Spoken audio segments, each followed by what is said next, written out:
बिस्मिल्लाहिर्रहमानिर्रहीम। स्टूडेंट्स, आज का हमारा दूसरा लेक्चर है कौमी आमदनी के मुख्तलिफ तसव्वुरात, जिन्हें हम कंसेप्ट्स ऑफ नेशनल इनकम कहते हैं।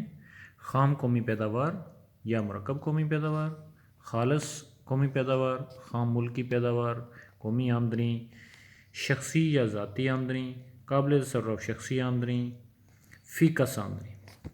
इनकी डिटेल हम देखते हैं। ख़ाम कौमी पैदावार या मरकब कौमी पैदावार, जिसे हम इंग्लिश में GNP ग्रॉस नेशनल प्रोडक्शन कहते हैं। इसकी डेफिनेशन है अशिया व खिदमात का मजमूआ जो किसी मुल्क के लोग एक साल में पैदा करते हैं, इसे हम ख़ाम कौमी पैदावार या मरकब कौमी पैदावार का नाम देते हैं। इसमें साल भर में पैदा होने वाली ज़रई पैदावार, सनती मादनी पैदावार और मईशत के दीगर शोबों से हासिल होने वाली पैदावार शामिल होती है। इसी तरह से मुख्तलिफ़ किस्म की खिदमात सर अंजाम देने वाले अफराद, मसलन डॉक्टर्स, इंजीनियर्स, असातिज़ा, वकील और सरकारी अफसरों वगैरह की साल भर की आमदनियाँ भी इसमें शामिल होती हैं। नीज़ खिदमात सर अंजाम देने वाले इदारे, मसलन बीमा कंपनियाँ, बैंक, जहाज़रान कंपनियाँ और ज़राए मवासलात व ख़बरसां से हासिल होने वाली आमदनी या मुनाफा भी इसमें शामिल होता है। दो चीज़ों का ख़ास ख्याल रखना है। एक तो जो पैदावार होगी वो मौजूदा साल यानी साल रवां की होगी, जिसको हम कैलकुलेट करेंगे। पिछले सालों की बची हुई अशिया को हम इसमें शामिल नहीं करेंगे। इस तरीके से ख़ाम कौमी पैदावार को कैलकुलेट करते हुए हमें 4 एहतियातों की ज़रूरत है। 4 चीज़ों की एहतियात करनी हमने। नंबर 1, दोहरी गिनती से बचाओ। दोहरी गिनती से मुराद अशिया व खिदमात की मालियत को बार बार काउंट करना है।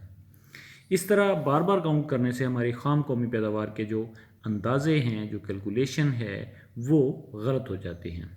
ख़ाम कौमी पैदावार के तयन के बारे में ये ज़रूरी है कि अदाद व शुमार बिल्कुल सही हों, ताकि इससे मतलूबा नताइज भी सही बरामद हो सकें।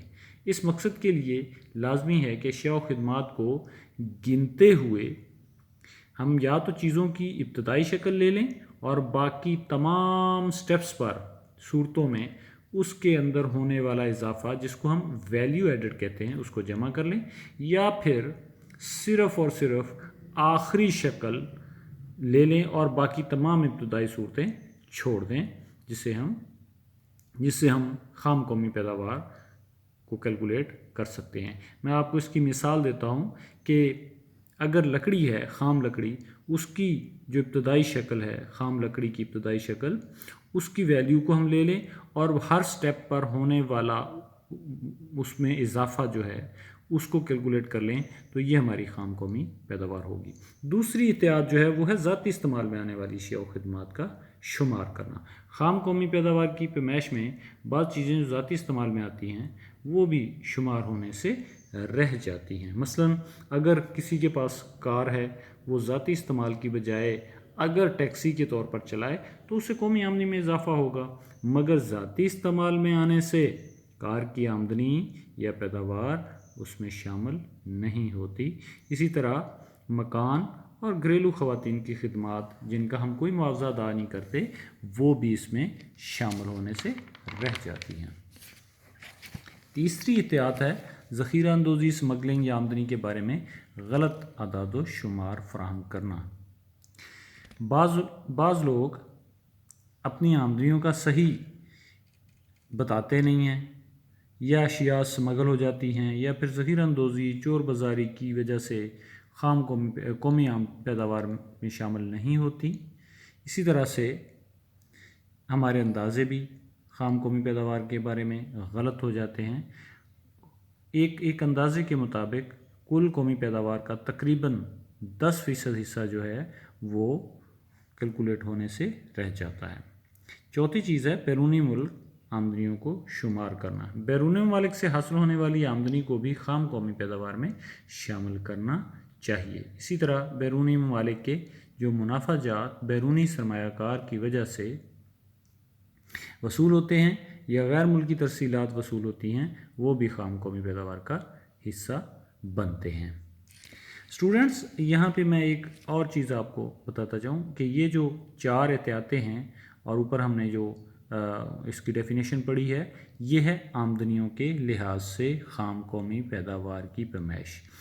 इसका एक दूसरा तरीका है, खाम कौमी पैदावार की पैमाइश का दूसरा तरीका है कुल अखराजात के लिहाज से। कुल अखराजात के लिहाज से भी हम खाम कौमी पैदावार को कैलकुलेट कर सकते हैं।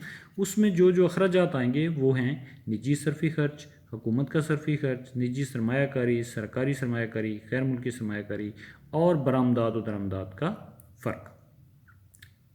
निजी सरफी खर्च से मुराद आम लोग जो कि साल भर में अपनी ज़रूरियात ज़िंदगी मसलन ख़ुराक, रिहाइश, लिबास पर खर्च करते हैं, उन्हें हम निजी सरफी खर्च कहते हैं।